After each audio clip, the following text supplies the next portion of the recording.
Hola, mi nombre es Antonio Melián, soy ingeniero comercial, soy socio fundador de Consultora Estrategia. Nosotros nos dedicamos a acompañar a empresarios y empresarias en su camino, en su estilo de vida, que comenzaron de tomar una necesidad que había en el mercado, un problema, y transformarlo en un negocio. Ya, a nadie le enseñaron finanzas, a muy pocos le enseñaron a manejar un negocio, así que nosotros los acompañamos ordenando sus finanzas y también protegiendo su patrimonio. Hoy día vamos a hablar sobre financiamiento y medidas de reactivación para pequeñas, medianas y microempresas. Esta información va a ser importante para todos los que ya le costó un poco sortear la pandemia, con todo lo que significó el cambio en la forma de vivir de las personas, que a la vez impactó cómo tienen que presentar su negocio, y las personas que también decidieron emprender, dado que vieron algunas necesidades y problemas que podían resolver a través de su emprendimiento. Primero que todo negocio tiene que resolver un problema o una necesidad. Eso es lo básico de todo emprendimiento.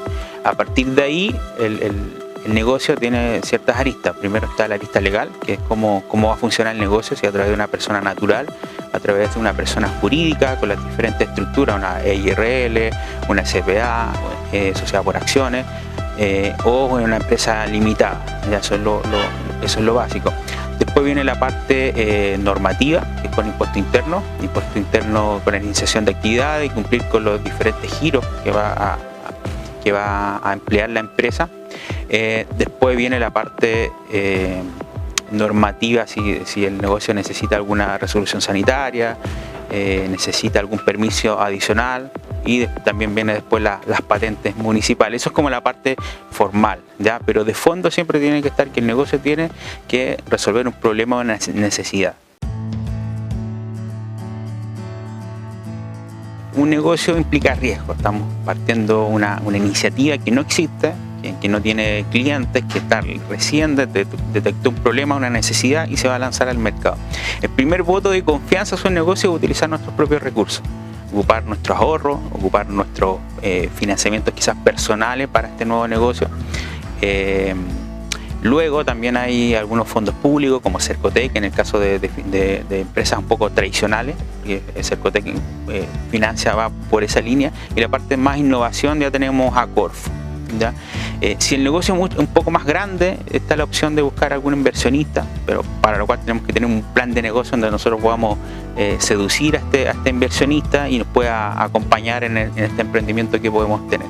Esas son las primeras fuentes de financiamiento. Por una parte, resumiendo, las opciones, los ahorros, el financiamiento deuda propia a través de como socio, después los fondos públicos, y tercero, un inversionista en la etapa inicial.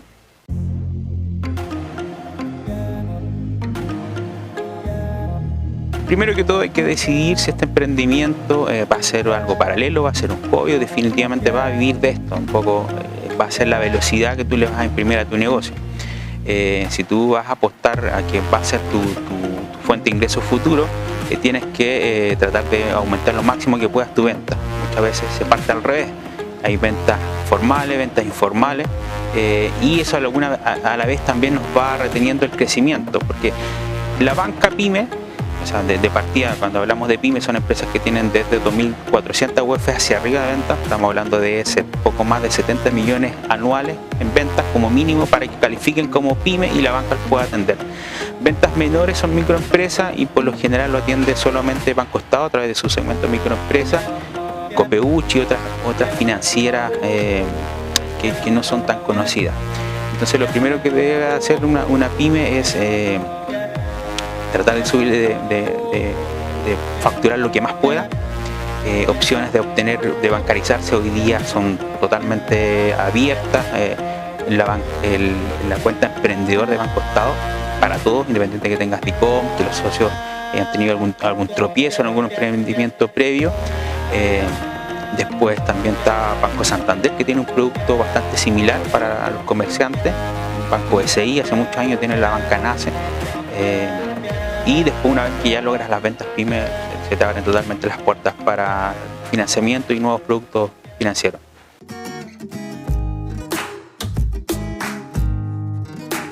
La contabilidad es normativa, o sea, todo según el tipo de tributación que tenga una empresa, se requieren ciertos libros que exige impuesto interno. Por lo tanto, la contabilidad la debemos llevar. Ahora, ¿qué tan intensiva? Va a depender del régimen tributario que tenga cada uno. Hay regímenes simplificados donde no piden libros contables. Básicamente solamente se declara mensualmente el IVA y hasta el año siguiente, en abril, se hace la declaración de renta. Por lo tanto, el mayor énfasis yo lo daría a la gestión financiera, que es cómo manejamos la plata, que es lo más importante y es lo que marca la diferencia.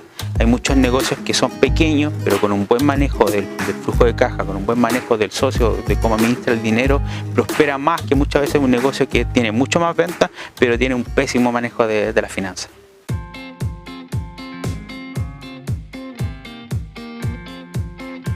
Tenemos que entender antes de todo de que la empresa es un ente distinto al socio. El sueldo del socio no son las utilidades, eso es de forma definitiva. El sueldo del socio es parte del costo de la empresa, por lo tanto el socio debe pagarse un sueldo, eso debe hacerlo de forma estricta, de forma disciplinada, debe hacerlo real, no solamente en una liquidación de sueldo por cumplir, tiene que hacerlo, transferirse tal cual fuese un empleado y separar la vida de las dos partes. Los retiros de la empresa son cuando existen utilidades y tiene que ser de forma trimestral, idealmente semestral o anual. Tiene que tener una periodicidad y tiene que tener una regla para poder hacerlo de forma sana. ¿Ya? Pero lo básico es separar las finanzas de la empresa y del socio. Un segundo consejo es tener un claro manejo del IVA. Muchas veces todas las ventas que se realizan, tanto sea con factura o con boletas de venta, las platas se reciben o las ventas se reciben con el IVA y nosotros, toda la empresa, el rol que cumple dentro de la economía es ser recaudadores del IVA.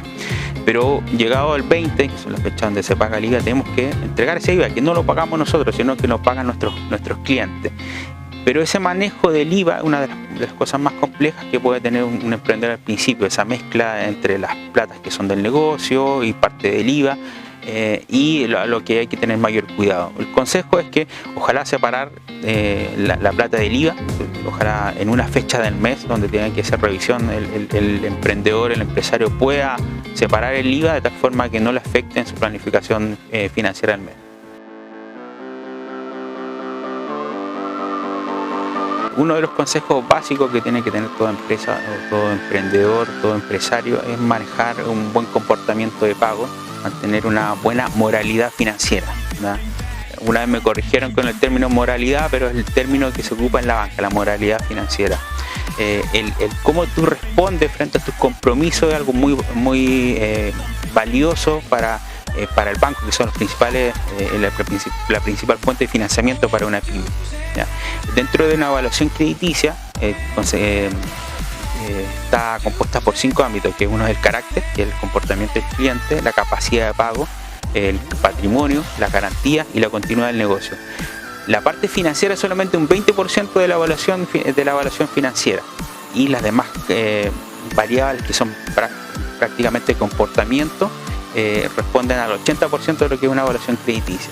Entonces el comportamiento del emprendedor, del empresario, el tomar buenas decisiones es lo que valora mucho la banca, y al momento de crecer, cuando necesitas un financiamiento grande, necesitas comprar tu propio local, necesitas hacer esa importación grande que necesita y que te va a hacer marcar la diferencia o te va a hacer traer un producto que no tiene la competencia, lo vas a necesitar.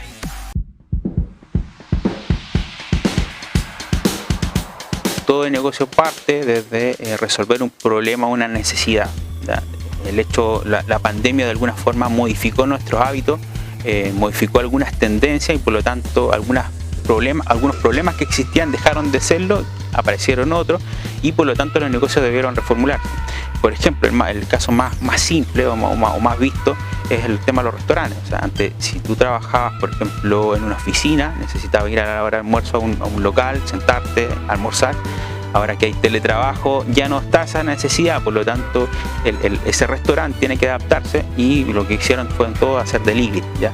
Muchos negocios entraron ya con este nuevo esquema del mercado, con estos nuevos problemas, con estas nuevas necesidades y entregaron productos nuevos. Por lo tanto, siempre hay que estar atento a cuáles son las tendencias que tiene el mercado, cuáles son los problemas que tiene la sociedad. La empresa compra un rol social, por lo tanto, siempre hay que ver cuáles son los problemas que puede resolver nuestro negocio. Las medidas de reactivación fueron alrededor de 17, fueron las que contamos nosotros. Están agrupadas en 4 bloques. Por un lado están los bonos, por otra parte están las medidas relacionadas al emprendimiento, otras medidas están relacionadas a temas tributarios y la tercera modificación a FOGAPE reactiva. En las medidas de los bonos, que fueron un poco las medidas más populares o las que todos estábamos esperando, están acotadas para un universo que es micro y pequeña empresa. Este universo está definido por empresas que venden hasta 25.000 UF, que son casi 740 millones anuales, y con inicio de actividades previo al 31 de marzo del 2020. Ese es el universo que pueden optar al bono, ¿ya? Deben cumplir 4 requisitos, uno por lo menos. Uno de los 4 requisitos, que uno es haber tenido una persona contratada en el año 2020, haber tenido al menos 2 meses de venta en 2020 o 2 meses de venta en 2021, o pertenecer al grupo de empresas más golpeados: turismo, restaurantes, café. Ferias líquidas también fue que se incorporó. Después tenemos las medidas FOGAPE reactivas, que básicamente se extendió el plazo. En principio eran hasta 7 años, ahora es hasta 10, que va a tener vigencia la garantía. Esta garantía que garantiza crédito de la banca en condiciones especiales. También se amplió los meses de gracia hasta 12 meses para los rubros más golpeados, como el turismo, los restaurantes. Y también el periodo de mora, que en un principio estaba definido hasta 29 días, ahora es hasta 89 días. Eso quiere decir que si tu empresa tuvo 89 días de mora, puede postular al FOGAPE reactiva. Si tiene 90 días de mora en adelante, no puede optar a las condiciones especiales de FOGAPE reactiva. Después están las medidas tributarias, que se amplió el plazo del convenio de pago de 24 a 48, también se dejó a tasa cero los convenios de pago, y después vienen medidas relacionadas al emprendimiento que se van a implementar principalmente a través de Cercotec.